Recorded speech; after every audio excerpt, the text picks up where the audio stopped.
You talk about preserving the free enterprise system. Who has been destroying it?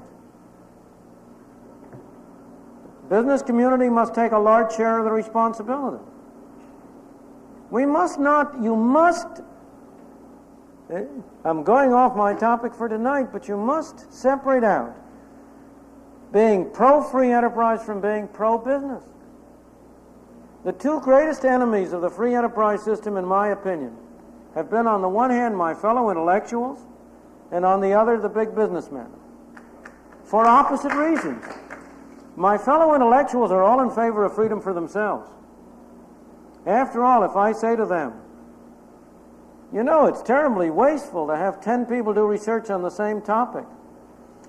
Don't you think we ought to have a government planning bureau that would assess the priority of various research projects and decide who should undertake it so we could eliminate these terrible wastes of competition? They will say to me, why, don't you understand the process of scientific research? Don't you understand the necessity for academic freedom?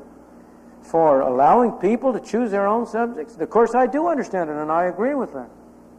But when they come to the rest of the community, it's different. It's terribly wasteful to have 4 gas stations on 4 corners. We ought to have a government bureau that eliminates that overlapping competition and that assigns priorities and sees to it that things are done right. So the intellectual is all in favor of freedom for himself and all opposed to it for everybody else. The businessman is very different. You cannot get a businessman on a podium. I don't mean to be talking about all of them, but I'm talking about a very large fraction of them. You cannot get them on a podium without them uttering generalities about the desirability of free enterprise systems. But when I come to their own business, that's something else. When the head of U.S. Steel talks about free enterprise, he doesn't mean free enterprise for steel. Oh, no, he wants the government to step in and protect him from competition from those Japanese who are undercutting him. When the oil industry talks about wanting a free market, some years ago they weren't talking about freedom. They wanted percentage depletion. They wanted oil import quotas. They wanted Texas Railroad Commission to pro-ration on. When bankers stand up on a platform and talk about the great desirability of free enterprise and the free markets, and I say to them, you mean you don't want the government to limit the amount of interest that you are required to pay on demand deposits? You want to have free competition. Oh, they say, that's different. We like that. So almost every businessman is in favor of free enterprise for everybody else, but special privilege and special government protection for himself. And as a result, they have been a major force in undermining a free enterprise system.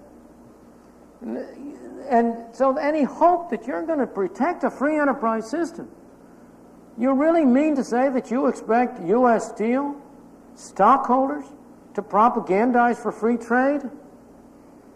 Is that what you expect? Now, I don't don't misunderstand me. I don't blame the executives of U.S. Steel for trying to get limitations on imports, or the executives of some other corporation for trying to get tariffs. They're doing what they were hired to do. They were hired to make money for their stockholders, and they're trying to do it. And if the rest of us are such fools as to let them make money by getting tariffs, or by getting import quotas, or by getting other provisions, then we're the ones to blame, not they. But stop kidding yourself into thinking that you can use the business community as a way to promote free enterprise.